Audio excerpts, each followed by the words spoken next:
Neste sábado, dia 28 de fevereiro, Brasília está em ebulição porque uma narrativa que parecia impensável começou a ganhar corpo na boca de adversários, de aliados desconfortáveis e até de gente do próprio sistema. Moraes traiu o PT. E eu já vou deixar uma coisa clara desde o primeiro minuto. Traição aqui não é confissão e nem prova material. Traição aqui é a leitura política de uma sequência de decisões e movimentos que, na prática, atingem interesses do governo Lula, desmontam discursos, abrem flancos e mudam o jogo de poder no alto escalão. Eu sou Emílio Guedes. Você está no Brasil no prumo. E eu vou te explicar o que está por trás desse enredo que explodiu. Por que Moraes virou o centro dessa acusação de traição? Quais decisões recentes dele geraram impacto direto em Brasília? Por que Nicolas Ferreira entrou com tudo nessa história? E por que o Planalto está sentindo o baque como se fosse um soco no estômago? Porque a verdade é uma só. Quando o país entra em tensão entre Supremo, Congresso e Planalto, o presidente não governa com agenda, governa com crise. E crise, em 2026 no horizonte, é veneno. O ponto de partida dessa história é simples. A base do governo esperava previsibilidade. Esperava que, com aliados no STF e com ministros indicados pelo próprio Lula, o Planalto teria um ambiente institucional mais estável, menos arriscado, menos sujeito a decisões que atrapalham o caixa, travam pautas e abrem brechas para a oposição crescer. Só que nos últimos meses, uma sequência de decisões do Supremo, e em momentos específicos de Alexandre de Moraes, passou a ser lida como o oposto. Não é proteção, é pressão. E aí nasce a frase venenosa que hoje circula em Brasília. Moraes virou problema. Não porque ele mudou de lado formalmente, mas porque as decisões dele, por motivos jurídicos ou institucionais, batem no coração do governo. Arrecadação, discurso social, narrativa de controle e principalmente a sensação de que o Planalto não manda mais no próprio tempo. Vamos ao primeiro movimento que mexe no nervo fiscal do governo e muda o clima político. No ano passado, Moraes tomou uma decisão que virou um marco de tensão. Suspendeu decretos do IOF e chamou uma conciliação entre os poderes, congelando, na prática, uma estratégia do Executivo num imposto que havia virado disputa. Isso gerou reação no Senado e expôs de forma pública um conflito entre Executivo e Congresso, com o Supremo no meio. E quando o Supremo entra para congelar a iniciativa do governo, o recado político é direto. O Planalto não tem liberdade total, nem para calibrar instrumento arrecadatório sem risco de intervenção judicial. Isso é um golpe em arrecadação, em autonomia e em narrativa. Agora segure essa. Por que isso vira traição na linguagem de quem faz política dura? Porque o governo Lula, pressionado por contas e por promessas, precisa de margem fiscal. Quando uma canetada congela um movimento do Executivo, o governo perde espaço e vira refém do Congresso para compensar. E quando o governo vira refém do Congresso, o preço sobe. Mais emenda, mais cargo, mais acordo, mais concessão. Ou seja, uma decisão que parece técnica, na prática, estrangula o Planalto. Aí vem o segundo movimento. Um tema que voltou com força total nesta semana e colocou Lula num beco sem saída. O STF retomou o julgamento da ação movida pelo governo contra a lei que prorrogou a desoneração da folha. E por que isso explodiu agora? Porque o processo estava parado após Moraes pedir vista, e ele devolveu o caso, recolocando o julgamento no plenário virtual entre 27 de fevereiro e 6 de março. Em Brasília, isso foi interpretado como Moraes soltou a bomba. Porque desoneração mexe com setores, com municípios, com emprego e com arrecadação. E qualquer decisão nesse tema vira munição contra o governo. E aqui está a maldade do tabuleiro.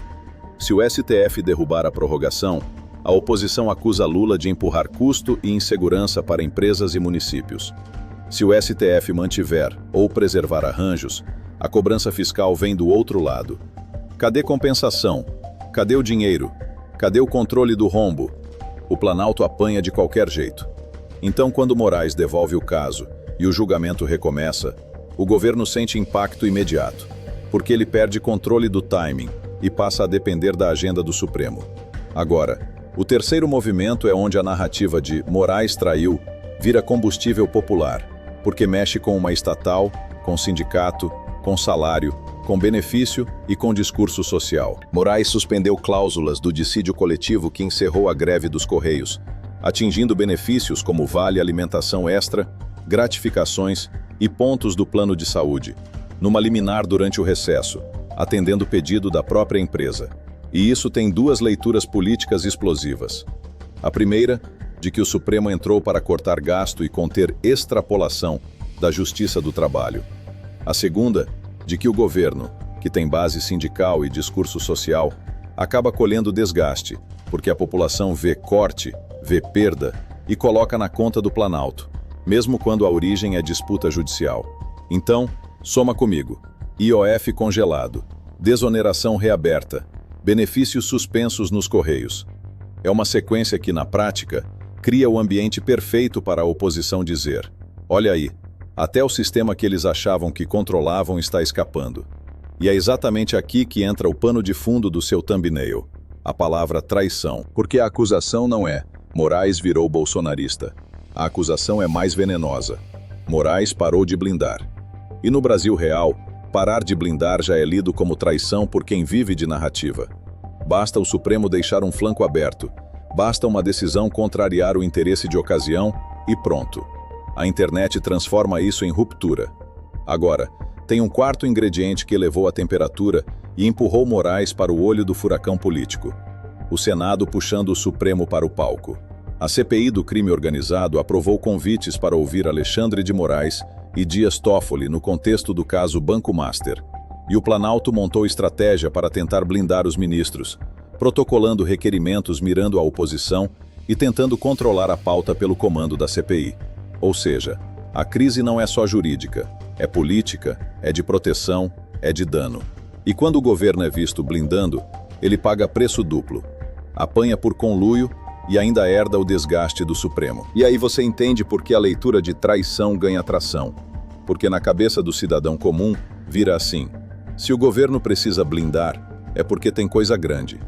E nessa hora, o julgamento popular não espera a prova. Ele reage ao cheiro de crise. É neste ambiente que Nicolas Ferreira entra como combustível.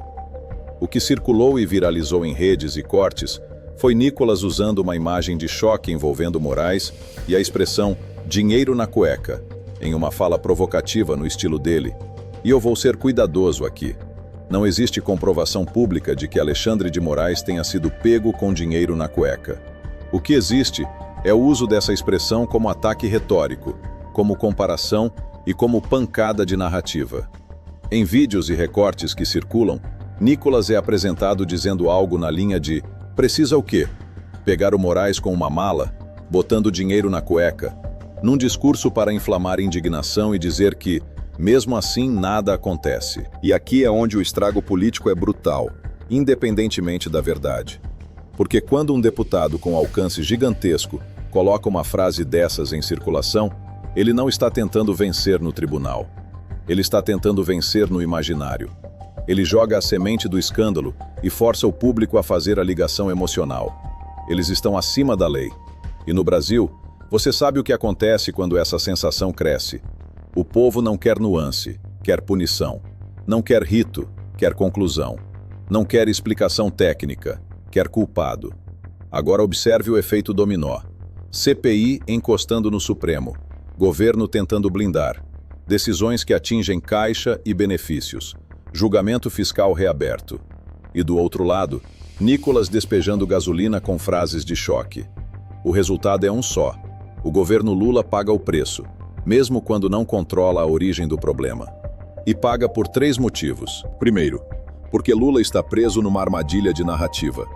Se ele se aproxima demais do STF, a oposição diz conluio, blindagem, sistema fechado.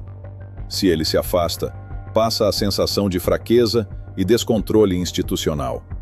Se ele fica calado, o vácuo é preenchido por gente como Nicolas, que domina o corte curto e a indignação instantânea.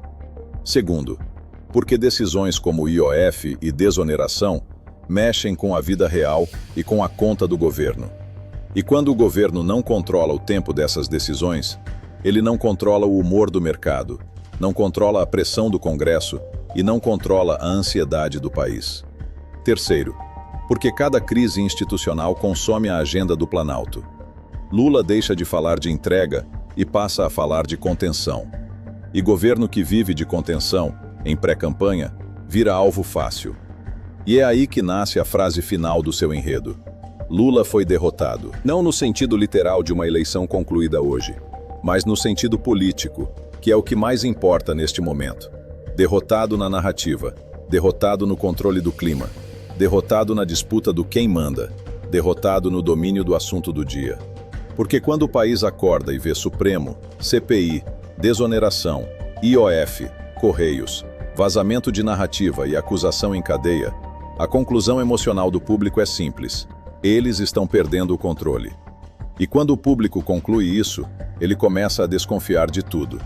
Aí entram as mentiras sendo descobertas, não como sentença jurídica, mas como sensação social de que a história oficial não fecha. E quando a história oficial não fecha, qualquer coisa vira plausível. O cidadão passa a acreditar mais no corte, no vazamento, na acusação, do que na nota, no despacho, no rito. E isso é devastador para Lula. Porque Lula precisa de duas coisas para atravessar 2026 com força: autoridade e previsibilidade.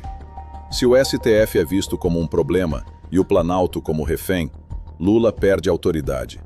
Se decisões fiscais e institucionais vêm como bomba semana sim, semana não, Lula perde previsibilidade. E é por isso que essa combinação é tão prejudicial. Ela cria um país em tensão permanente, onde o governo só reage. Agora eu fecho este plantão com a pergunta que vai dividir os comentários.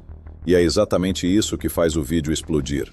Você acha que Alexandre de Moraes está apenas tomando decisões institucionais que contrariam interesses do governo por dever de função?